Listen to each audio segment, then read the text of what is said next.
사랑하는 성도 여러분, 2024년 3월 3일입니다. 겨우내 방학 중에 집에 머물렀던 우리 자녀들이 이제 학기를 시작하니까 이거야말로 진정한 또 젊은 부부 또 젊은 부모님들의 1년의 시작이라고 할 수 있겠습니다. 우리 함께 기도하시겠습니다. 하나님 아버지, 3일절을 지나 이제 하나님께서 우리 열어주시는 새로운 봄의 기운을 맛보면서 이제 저희가 홍해를 건넙니다.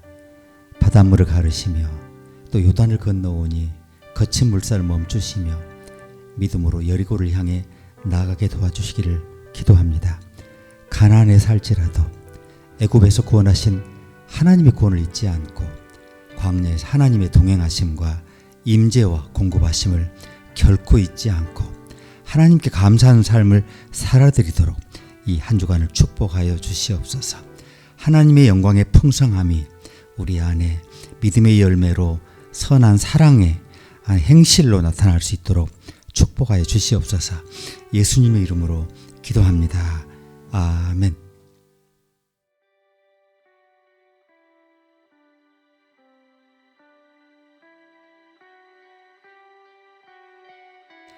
하늘이 하나님의 영광을 선포하고 궁창이 그 손으로 하신 일을 나타내는도다. 날은 날에게 말하고 밤은 밤에게 지식을 전하니 언어가 없고 들리는 소리도 없으나 그 소리가 온 땅에 통하고 그 말씀이 세계 끝까지 이르도다. 하나님의 해를 위하여 하늘의 장막을 베푸셨도다.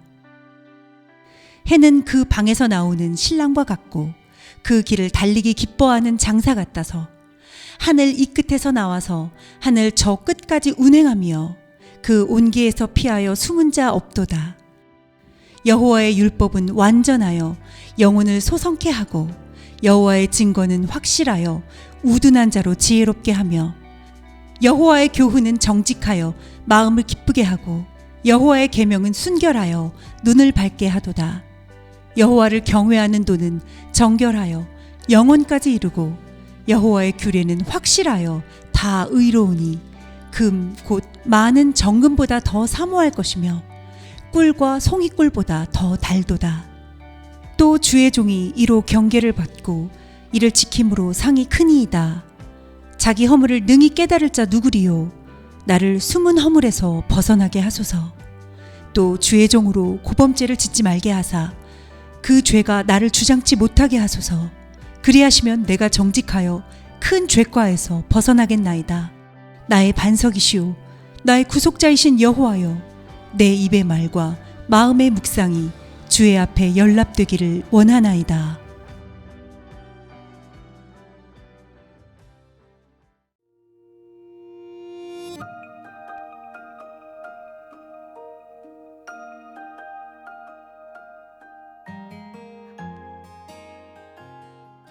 기독교 저술가 C.S. 루이스가 시편에서 가장 위대한 시라고 칭송했던 시가 있습니다. 또한 그 세계에서 가장 위대한 가사라고까지 했는데요. 그게 바로 시편 19편입니다. 자, 이 시편 19편은 하나님의 계시에 관한 책인데 하나님께서는 모든 사람이 들을 수 있는 곳에서 말씀하시고 모든 사람이 볼 수 있는 곳에서 자신을 비추셨다. 이제 이렇게 말씀을 합니다. 이 시편은 하나님의 계시를 다루고 있는데요. 이 계시라는 말 아시죠? 벗기다라는 라틴어에서 유래했어요. 그 라틴어 접두사 리 그리고 베일을 이 두 건을 의미하는 베룸 이 두 단어를 합쳐서 레베룸 이런 말에서 유래했다고 합니다. 베일을 벗기면 뒤에 있는 것이 보이잖아요. 베일을 벗겨서 그 뒤에 무엇이 있는지 볼 수 있도록 하는 것이 원래 계시의 의미입니다. 하나님은 적어도 4가지 방법으로 자신을 계시하셔서 누구든지 하나님을 알도록 그렇게 자신을 알리셨습니다. 오늘 시편 19편은 이 4가지에 대해서 명확히 설명하는 하나님의 계시라고 볼 수 있는데 첫째는 하늘입니다. 하나님은 하늘에서 그분의 위대하심을 드러내십니다. 자, 달빛이 아름답게 비추는 어느 날 밤에 한 소녀와 할머니가 산책을 나섰다고 합니다. 하늘은 얼마나 장엄했는지 모릅니다. 할머니가 별과 별자리 이름을 하나하나 부르면서 손녀에게 감동을 전합니다. 그랬더니 손녀가 할머니 하늘 아래쪽이 이렇게 아름다우면 하늘 저쪽은 얼마나 아름다울까요? 이렇게 질문했다는 겁니다. 정말 그 감정이 확 오는 그런 그 어린아이의 말이죠. 하나님을 보고자 하는 사람은 멀리 볼 필요가 없어요. 고개를 들어서 올려다보기만 하면 됩니다. 헬라어에서 그 사람을 뜻하는 단어 안트로포스는 문자 그대로 올려다보는 사람이란 뜻입니다. 지구상에서 밤하늘을 올려다보면서 별을 보지 않는 인간이 있을까요? 그 이상한 사람이죠. 땅만 쳐다보고 사는 사람은 없을 것입니다. 그것이 바로 하나님이 저와 여러분에게 의도하신 겁니다.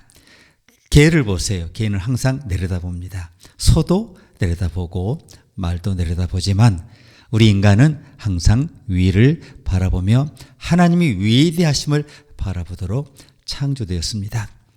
빛은 초당 그 18만 6천 마일의 속도로 이동한다고 하죠. 1초 동안 이 빛의 속도가 얼마나 빠르냐면 지구를 7바퀴 반이나 돌아요.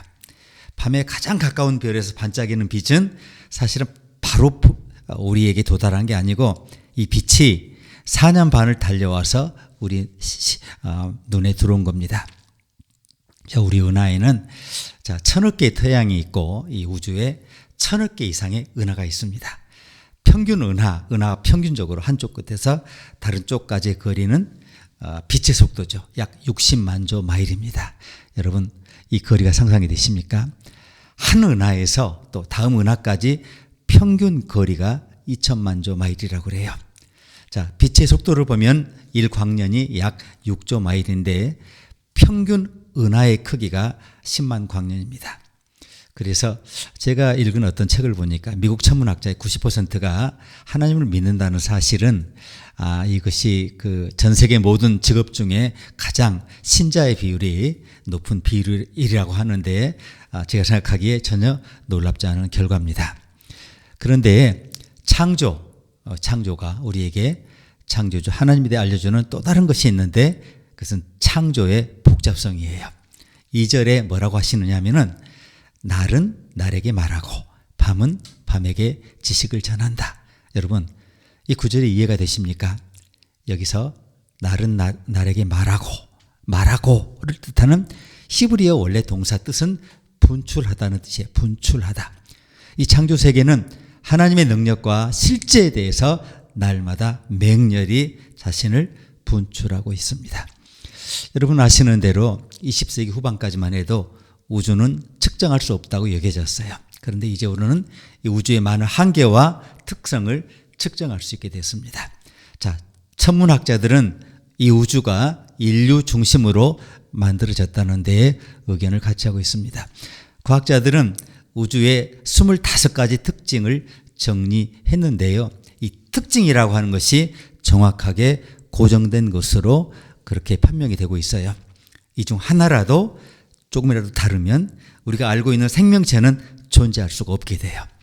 이 25가지 목록에 우리 은하와 태양계 이 38가지 특징이 추가되었는데 인류가 생존하기 위해서 이 범위 내에 속해야 한다는 겁니다.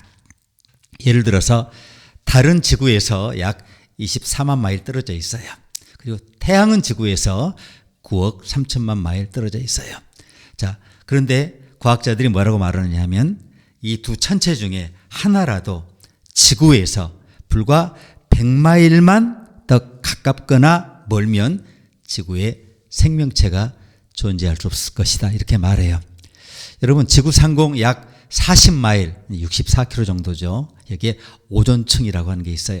이게 이 지구상 생명체 보호에 필수적이에요. 그 오존, 그 옷들이죠. 오존 분자로 구성된 이 얇은 층인데 이게 태양 자외선 UV라고 하잖아요. 대부분을 흡수해요. 그래서 지구 표면에 그것이 도달하지 못하게 합니다. 그런데 이 오존층의 실제 두께가 여러분 얼마인 줄 아십니까? 압축 시에 약 3mm밖에 되질 않아요. 이 중 가장 치명적인 광선은 아주 얇은 양만 그 오존층을 통과해도 전 세계의 모든 호수, 강, 바다를 가득 채우고 있는 녹조류를 다 죽일 수 있다고 그래요. 그러니 오존층의 역할이 얼마나 중요합니까? 지구를 제외하고는 우주 어디에도 물이 이렇게 풍부하게 없어요. 예, 놀랍게도 이 물이라는 용매는 생명을 유지하는, 물질을 유지한 지구상의 거의 모든 것을 다 녹여요. 자, 얼음이 돼서 바위를 부수고 토양을 만들고, 눈이 돼서 계곡에 물을 저장하고, 비가 돼서 대지를 적시고 정화하고, 수증기가 돼서 비옥한 대지에 수분을 공급하죠. 구름이 없다면 우리는 죽어요. 아프리카 사막을 보세요. 구름이 없잖아요. 하지만 지구 표면의 50%가 구름으로 덮여있기 때문에 적절한 양의 햇빛만이 통과할 수가 있습니다. 여러분, 지구는 23도 각도로 기울어져 있는 거 아시죠? 그것 때문에 계절이 있어요. 지구가 이렇게 기울어지지 않았다면 바다의 증기가 다 북쪽과 남쪽으로 갔을 거예요. 그래서 그곳에 뭐가 돼요? 얼음 대륙을 쌓아서 인류는 지금 같은 삶을 살지 못했을 것입니다. 지각이 약 10피트, 3m만 더 두꺼웠다면, 3m 아무것도 아니잖아요. 이제 지구 내부에서 열과 가스의 이동에 영향을 미친대요. 그래서 모든 인간과 동물이 다 죽었을 거라고 그래요. 3m만 더 두꺼워도. 바다가 몇 피트만 더 깊었다면 이산화탄소와 수소가 흡수돼서 식물성 생명체가 존재할 수 없었을 거라고 합니다. 자, 지구는 자신의 축을 중심으로 하루에 한 번 회전하죠. 이걸 자전이라고 하는데 시속 약 1000마일이에요. 1600km 속도로 이루어져요. 지구는 태양 주위를 공전하죠. 이 공전의 속도는 약 67,000마일인데, 그런데 여기서 시속 2마일의 차이만 있어도 지구에 생명체가 존재할 수 없었을 거라고 합니다.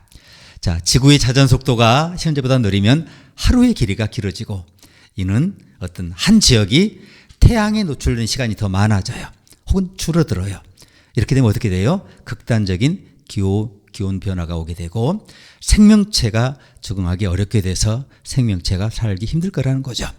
반대로 자전 속도가 너무 빨라. 그러면 극심한 풍속과 기상현상이 발생할 수 있어요. 그러면 생명체 생존에 부정적인 영향을 미칠 수가 있습니다. 지구의 공전 속도의 변화도 비슷한 영향을 미친다는 거예요.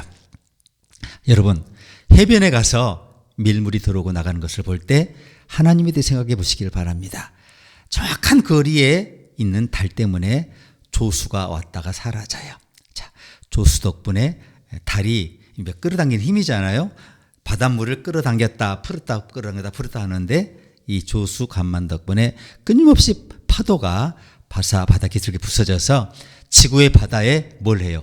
공기를 불어넣어요. 그래서 바닷속에 플랑크톤이 살 수 있게 해요. 플랑크톤이 산소를 공급한다는 건데, 이는 지구의 먹이 사슬의 근간인 플랑크톤이 바닷속에서 번성해서 바다 생명체가 살아가도록 기본적인 환경을 제공한다는 겁니다.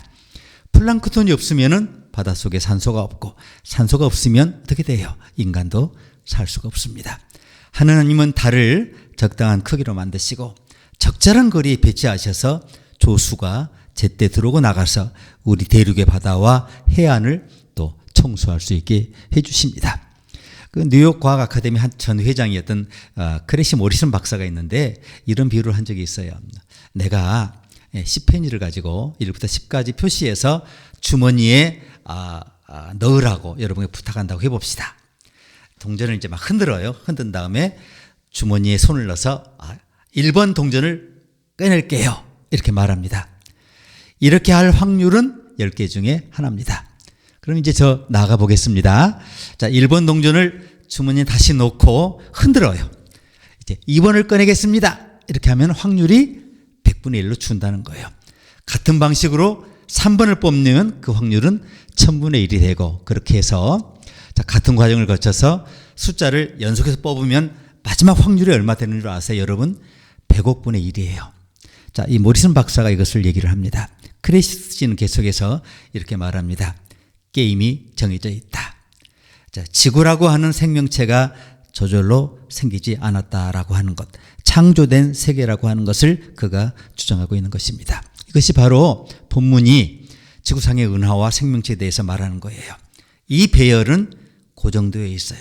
설계자 하나님이 계시고 그분은 침묵하지 않으시고 창조 세계를 통해서 자기를 맹렬히 분출하고 계십니다. 자, 이 모든 것이 다윗이 이렇게 말한 이유를 설명해 줘요. 뭐라고 하느냐 하면 3절 4절에 언어가 없고 들리는 소리도 없으나 그 소리가 온 땅에 통하고 그 말씀이 세계 끝까지 이르도다. 하나님이 해를 위하여 하늘에 장막을 베푸셨도다. 자, 어디에 있든 여러분이 고개를 들면 하나님이 창조하신 창조 세계를 볼 수가 있습니다. 들리는 소리가 뭐든 귀를 기울이면 여러분 하나님의 음성을 들을 수 있습니다. 대자연은 우리에게 하나님의 실제를 알려주는 설교자입니다. 모든 산은 쌓여있는 하나님의 능력이고요. 모든 강은 움직이는 하나님의 능력이에요. 모든 별은 수정 같은 하나님의 능력이고 모든 꽃은 피어나는 하나님의 능력이고 모든 바다는 충만한 하나님의 능력입니다. 자, 오늘 성경에서 두 번째로 하나님은 그분의 은혜를 계시하신 것을 보여줍니다. 하늘을 올려다보면 하나님 능력을 볼 수 있다고 했죠. 근데 성경을 손에 들고 들여다볼 때만 하나님의 인격을 볼 수가 있어요. 오늘 7절 9절을 봤더니 주님이라는 구절이 이 성경을 설명하는데 6번이나 사용돼요. 제가 한번 보겠습니다. 여호와의 율법은 완전하여 영혼을 소성케 하고 여호와의 증거는 확실하여 우둔한 자를 지혜롭게 하며 여호와의 교훈은 충직하여 마음을 기쁘게 하고 여호와의 계명은 순결하여 눈을 밝게 하도다. 여호와를 경외하는 도는 정결하여 영원까지 이르고 여호와의 규례는 확실하여 다 의로우니 여기서 여호와라고 하는 번역된 말이 사실은 주님이라는 뜻입니다. 이제 이 구절은 성경이 뭔지를 알려주죠. 그것은 주님의 말씀이에요. 하나님은 하늘에서 자연으로 말씀하시지만 성경에서는 언어로 말씀하십니다. 첫째, 그것은 주님의 율법이라고 말씀합니다. 7절이죠. 여호와의 율법은 완전하여 영혼을 소성케 하고, 이 율법이란 단어 히브리어로 토라인데요. 가르침이란 의미예요. 우리의 신조, 우리가 믿는 거잖아요. 우리의 성품, 우리가 어떤 사람인지, 우리가 하는 일, 행동, 우리 할 모든 것을 성경에서 우리가 찾을 수가 있어요. 또한 성경은 주님의 증거입니다. 7절을 봤더니 여호와의 증거는 확실하여 우둔한 자로 지혜롭게 하며 그랬어요. 성경은 하나님께서 말씀하시는 것을 언제나 정확하게 그리고 완전히 우리가 알 수 있게 말씀해 주십니다. 또한 성경은 여호와의 교훈이죠. 8절을 보니까 여호와의 교훈은 정직하여 마음을 기쁘게 하고 그랬어요. 자, 성경에서 우리는 하나님의 눈에 옳고 그른 하나님의 기준을 찾을 수가 있어요. 또한 성경은 주님의 계명이죠. 8절을 봤더니 여호와의 계명은 순결하여 눈을 밝게 하도다. 그래서 성경을 읽는 사람은 자신이 해야 할 일과 하지 말아야 할 일을 정확히 알게 됩니다. 또한 그것은 여호와를 경외하는 겁니다. 9절을 봤더니 성경은 하나님 앞에서 어떻게 옳고 바르게 행동해야 하는지를 정확히 알려줘요. 또한 성경은 여호와의 심판이라고 불러요. 9절을 봤더니 여호와를 경외하는 도는 정결하여 영원까지 이르고 그랬어요. 무엇이 옳고 그른지, 누가 옳고 누가 그른지 성경을 보면 우리는 알 수가 있어요. 그런 다음 성경이 정말 가치 있는 책인 이유가 나타나는데 우선 성경은 완전해요. 7절을 봤더니 다시 여호와의 율법은 완전하여 그랬어요. 완전해요. 그래서 우리 영혼을 소성케 합니다. 하나님이 기록하신 이 책이야말로 이 세상에서 유일한 그리고 무오한 영감의 책이라고 할 수 있어요. 7절을 보니 그것은 또한 확실한 책이에요. 여호와의 증거는 확실하여 우둔한 자로 지혜롭게 하며, 이 책을 읽으면서 이게 무슨 뜻인가 모호하다 이런 게 없어요. 이중적인 표현이 없어요. 이렇게도 해석되고 저렇게 해석되고 이런 게 없습니다. 각주 수정 이런 게 없어요. 오직 유일한 진리만을 말씀합니다. 또한 8절을 봤더니 성경은 언제나 옳습니다.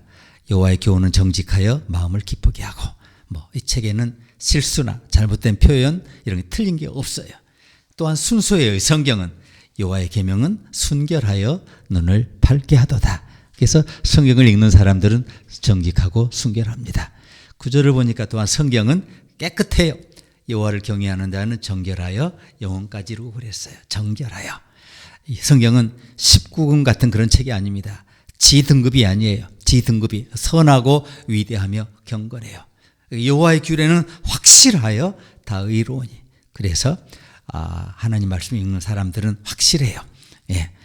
앞뒤가 이렇게 다른 사람들이 아니에요. 다 의로워요. 성경은 참되고 의로운 책으로 우리를 항상 하나님을 계시하고 우리가 하나님 말씀을 따르게 하기 때문에 그래요. 그리고 마지막으로 성경이 어떻게 작동하는지를 알려주죠. 성경은 복음을 전하고 영혼을 변화시킵니다. 7절을 봤더니 여호와의 율법은 완전하여 영혼을 소성케 하고 그랬어요. 성경은 정보만 전달하는 책이 아닙니다. 우리를 변화시키는 유일한 책이죠. 왜냐하면 믿음은 들음에서 나며 들음은 하나님의 말씀으로 말미암기 때문에 그렇습니다. 이 책은 단순함을 지혜롭게 해서 교육을 해요. 7절을 봤더니 여호와의 증거는 확실하여 우둔한 자로 지혜롭게 하며 그랬어요. 모든 세상의 책들은 지식을 주지만 재미를 주지만 이 책은 지혜와 명철을 준다는 겁니다. 또 이 책은 마음을 기쁘게 한다고 격려하죠. 여러분 마음이 어둡습니까? 슬픕니까? 혼란스럽습니까? 성경을 읽으시기를 바랍니다. 8절을 봤더니 여호와의 교훈은 정직하여 마음을 기쁘게 하고, 여러분 마음을 기쁘게 하고, 이 책에 여러분은 슬픔 속에서 기쁨을, 불행할지라도 행복을, 어둠 속에서 빛을, 약함 속에서 힘을 발견하게 됩니다. 이 책은 눈을 밝혀줍니다. 8절을 보니까 여호와의 계명은 순결하여 눈을 밝게 하도다. 이 진리를 보여주는 거죠. 명확히 인생의 목표를 명확히 알게 해요. 목적이 혼란스럽지가 않아요. 다른 곳에 볼 수 없는 보물을 보게 한다는 겁니다. 그런데 이 구절을 보니까 이 책은 영원히 지속됩니다. 여호와를 경외하는 도는 정결하여 영원까지 이르고 그래요. 천국까지 가져갈 책입니다. 이 책은 깨어지지 않는 하나님의 반석이에요. 침묵하지 않은 하나님 말씀이에요. 꺼지지 않는 하나님의 불꽃이에요. 어디서나 볼 수 있는 하나님의 빛이라는 것입니다. 성경에는 하나님의 마음, 인간의 상태, 구원의 길, 죄인의 운명, 우리 성도의 행복이 다 담겨 있어요. 이 교리는 거룩하고 이 교훈은 구속력이 있고 이 결정은 불변해요. 왔다 갔다 하는 게 아니에요. 성경을 읽고 믿고 구원받고 실천하면 거룩해지고 복을 받습니다. 이 안에 여러분을 인도하는 빛, 여러분을 지탱하는 영적인 음식과 여러분을 응원하는 위로가 가득 담겨 있습니다.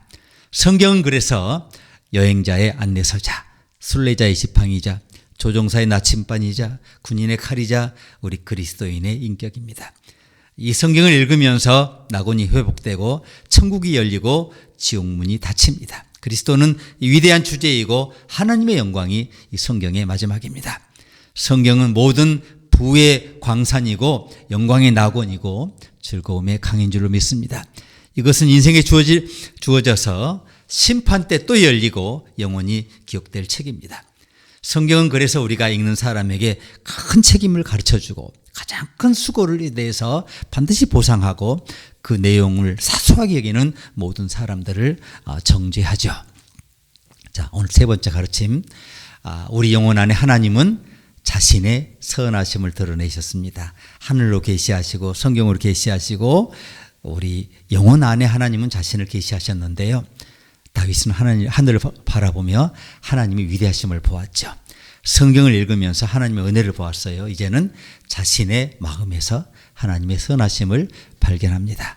자, 오늘 여기 보니까 12절 13절을 봅니다.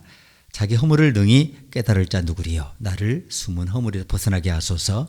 또 주의 종으로 고범죄를 짓지 말게 하사 그 죄가 나를 주장치 못하게 하소서. 그리하시면 내가 정직하여 큰 죄가에서 벗어나겠나이다.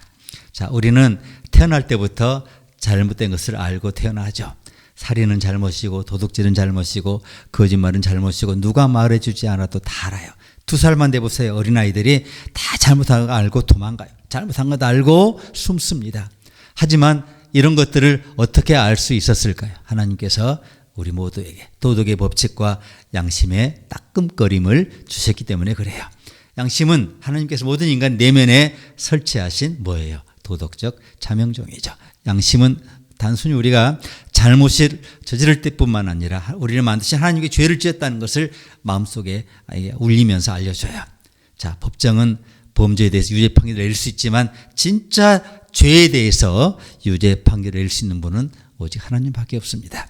자, 내 자신이 하나님께 잘못된 걸 알기 전에는 하나님과 바로 설 수 없죠. 하나님께서 알려주지 않는 한 자신이 하나님께 잘못했다는 걸 알 도리가 없어요.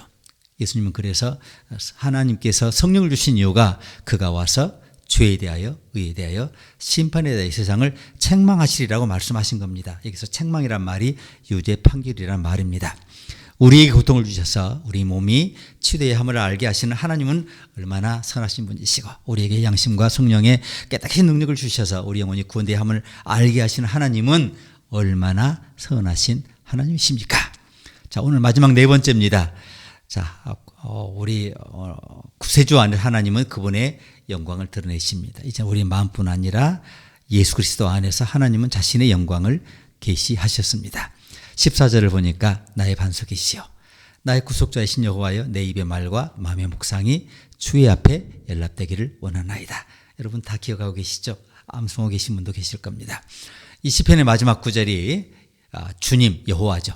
여호와 주님과 구속자를 언급하죠. 이게 우연이 아니에요. 바로 예수님은 우리의 주님이시며 우리의 구속자이십니다. 할렐루야. 예수님은 하나님의 궁극적인 위대한 계시이십니다. 히브리서 1장 1절에서 2절 보시면 옛적에 선지자들 여러 부분과 여러 모양으로 우리 조상들에게 말씀하신 하나님이 이 모든 날 마지막에 아들로 우리에게 말씀하셨다고 그랬어요. 그러면서 이 아들을 만유 후사로 세우시고 저로 말미암아 모든 세계를 지으셨느니라고 분명히 말씀하고 있습니다. 예수님이 요한복음 14장 9절에서 나를 본 자는 아버지를 본 것이라고 하셨습니다. 조시 맥도웰은 예수 그리스도가 하나님이 아니라면 아카데미상을 받았을 거라고 이렇게 얘기를 해요. 분명한 것은 우리가 하나님을 만나는 것이 자연계만이 아니라는 사실이에요. 오늘 다윗이 간증했잖아요. 여호와의 율법은 완전하여 영혼을 수생케 하고, 성경을 통해 계시하시는 거예요. 여호와의 증거는 확신하여 우둔한 자로 지혜롭게 한다. 여호와의 교훈은 정직하여 마음을 기쁘게 하고 여호와의 계명은 순결하여 눈을 밝게 하도다. 하나님은 자연의 영광을 통해서 일반적인 방식으로 계시되지만 말씀의 계시를 통해서는 여러분 보신 대로 구체적으로 계시되었잖아요. 그렇기 때문에 우리가 매주 예배를 위해서 이곳에 모입니다. 세상에서 하나님을 영광스럽게 엿볼 수 있지만 이곳에서는 뭐예요? 폴 하비의 표현을 빌리자면 나머지 구체적인 얘기를 듣게 되는 거예요.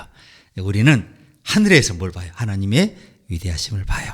성경에서 구체적인 걸 봐요. 그 하나님의 위대하심, 그게 뭐냐? 하나님의 은혜를 봅니다.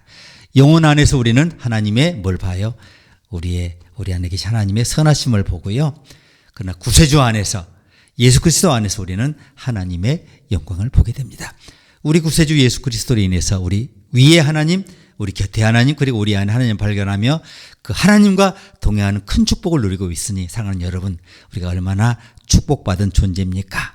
자, 우리 영혼 안에 말씀하시는 성령님을 통해서 그 말씀의 깨달음 속에서 기쁨과 위로가 가득한 이 한 주간 되기를 주의 이름으로 축복합니다. 함께 기도하시겠습니다. 하나님, 이 창조 세계에 하나님의 위대하심을 분출하게 하셔서 믿음이 있는 모든 자가 그것을 들여다보며 하나님을 찬송하게 하시고, 좀 더 구체적으로 우리가 매일 말씀을 읽으면서 말씀 속에 하나님의 행동 지침을 알게 하시고 우리 안에 계신 성령님을 통해서 그 말씀이 이해되어지며 해석되어지며 나의 말씀으로 적용되어지는 가운데 예수 그리스도 안에 나타난 하나님의 영광을 내 삶을 통해 바라보게 하신 것을 감사합니다. 하나님의 계시가 이렇게 완벽하니 우리가 좌우로 치우치지 않고 오직 그분이 우리에게 부여하신 목표를 향해서 이 한 주간 힘차게 달려가 땀 흘리며 주님이 제시하신 목적지에 도달하며 하나님 이 작은 산을 취하고 오르고 정복하며 더 큰 강과 산과 바다와 물줄기를 향해 나아갈 수 있도록 우리 인생을 끊임없이 요동하게 하시며 생동하게 하시며 움직이며 승리하며 쟁취하게 하여 주시옵소서. 예수님의 이름으로 기도합니다. 아멘.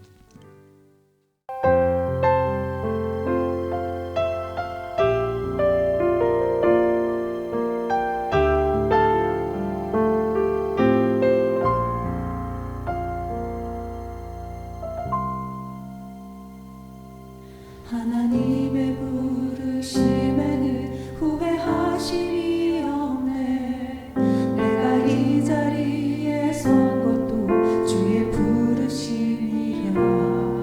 하나님의 부르심에는 결코 실수가 없네. 나를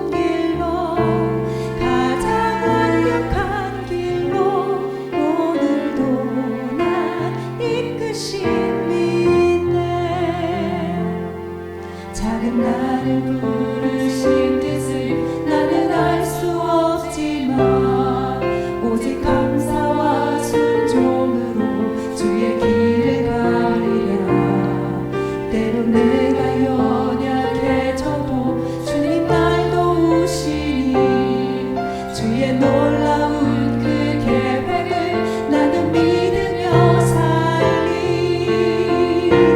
날 부르신 내 생각보다 크고 날 향한 계획 나의 지혜로 증명 못하나 가장 좋은 길로 가장 완전한 길로 오늘도 날 이끄신 믿네.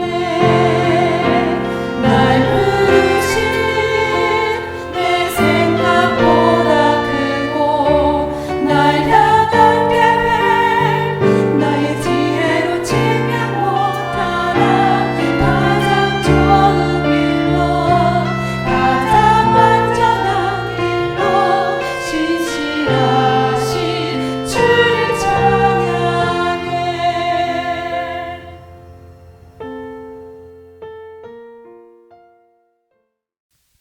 함께 기도하시겠습니다. 지금은 예수 그리스도의 이 크고 놀라우신 은혜와 하나님 아버지의 그 위대하신 사랑과 성령님의 내재 교통 충만하심이 우리 안에, 우리 위에, 우리 곁에 계시하신 이 하나님의 위대한 계시의 진리를 붙잡고 우리에게 부여가신 이 특별한 목적을 이루어 드리는 가운데 하나님의 위로와 기쁨과 평화를 누리게 하여 주시옵소서. 삼일째 하나님의 이 위대한 은혜와 사랑과 교통하심의 역사가 오늘 모여 함께 예배드린 주의 종 주의 자녀 이제와 영원히 함께 계시기를 간절히 축원하옵나이다. 아멘.